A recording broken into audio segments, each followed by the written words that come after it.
Aline's speech is entitled The Importance of Touch. Her goal, it's a Project 3 speech, and the goal is to educate and inform, specifically to educate the audience to understand how important touch is to good sex. Her personal goals are to speak slowly and clearly, and to use notes as little as possible. Also, she would like feedback on the contents of her speech, whether the points she makes are clear, and whether the speech is boring or informative. Thank you. Aline says about teams, one of my fatal flaws is my lack of experience with teams. I did not play sports. I'm an only child. I'm in private practice. Enough said, Aline.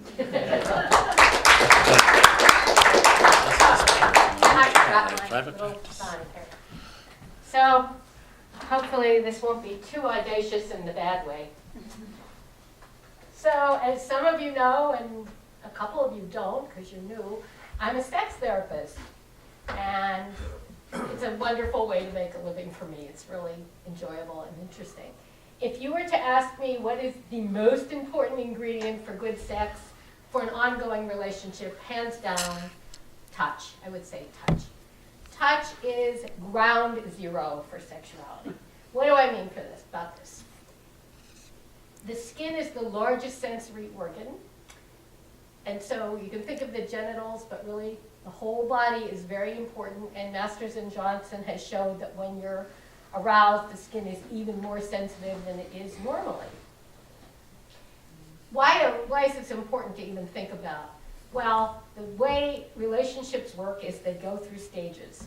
So if you're attracted to someone and you start dating them and you really like them, you go into a state that is called lust, and your body is full of hormones and other substances that make you crazy in love. You cannot keep away from this person. So your body is full of estrogen or testosterone or dopamine. And if you keep going with that person, you think it's going to be like that forever. Unfortunately, what Helen Fisher, a wonderful, brilliant woman, has proven is that that lasts 2 years max. And after that, the hormones in your body change, and you wind up mostly with oxytocin, which is the hormone of bonding. And for a lot of women, this is the end of spontaneous desire, which makes, if they're heterosexual, makes their husbands insane, and they feel like they've been cheated and tricked. But they haven't been. It's just what Helen Fisher was describing. So anyway, another thing that is really important about touch is, for couples, it's very important that people feel an emotional bond, that the other person is available to them. So when couples touch each other in a non-genital, non-wanting sex right this minute way, it is the essence of saying, I'm here, I'm available. And it makes for attachment in a deep way that's very important to both people, probably especially to women. Recent studies have shown that what everyone knows, which is touch is really important.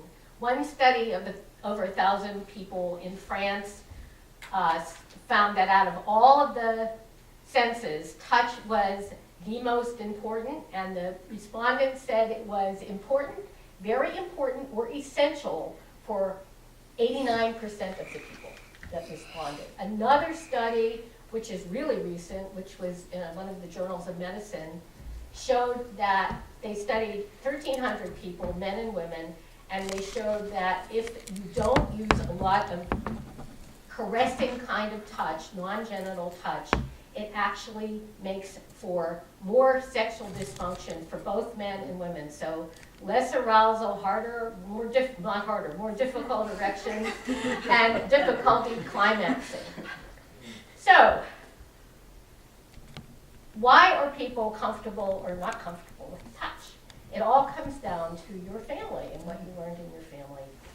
I wrote about this in my 1998 book called Sex Smart. I wrote a whole chapter on it, and if you want to read it, it's on my website. We learn to touch in our family, or we don't learn to touch in our family. And what you learn in your family sticks. So recently, there was a 2012 study in a journal called Comprehensive Psychology that looked at hugging in families, and they found, that families that hug their children have children who like to touch and hug. And they talked about how essential hugging is for a child's emotional development. I have been asking patients for 30 years to give me their positive and negative associations to touch. And I'm going to read them because they're too good, and I don't want to miss any. So here are some of my patients' positive associations to touch. Loving mother, pleasure, loving father, relaxation, fun, softness, good memories, being loved, being safe, indulgence. And here are some of my patients' negative associations to touch. Numb, tension, anxiety, guilt, bad memories, danger, confusion. Those are the trauma ones, but check these out. What does this mean?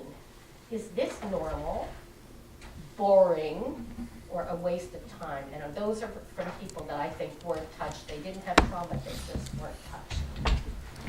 If you learn to touch in a good way in your family, it's such a basic part of you that you hold hands with your friends, you tap them on the shoulder. That's what you do as you begin to separate from your family and you have peers, and then as you date, touch is more normal, and so you're able to reach out to the people you're dating and touch in a way that feels really organic.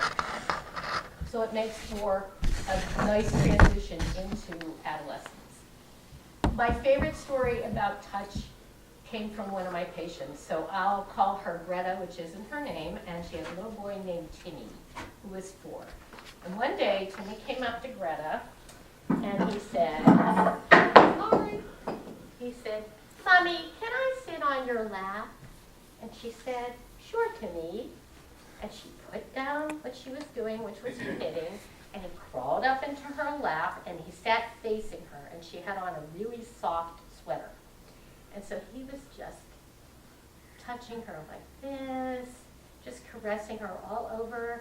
She was ruffling his hair, and she kissed him, and he kissed her, and they just held each other like this for the longest time.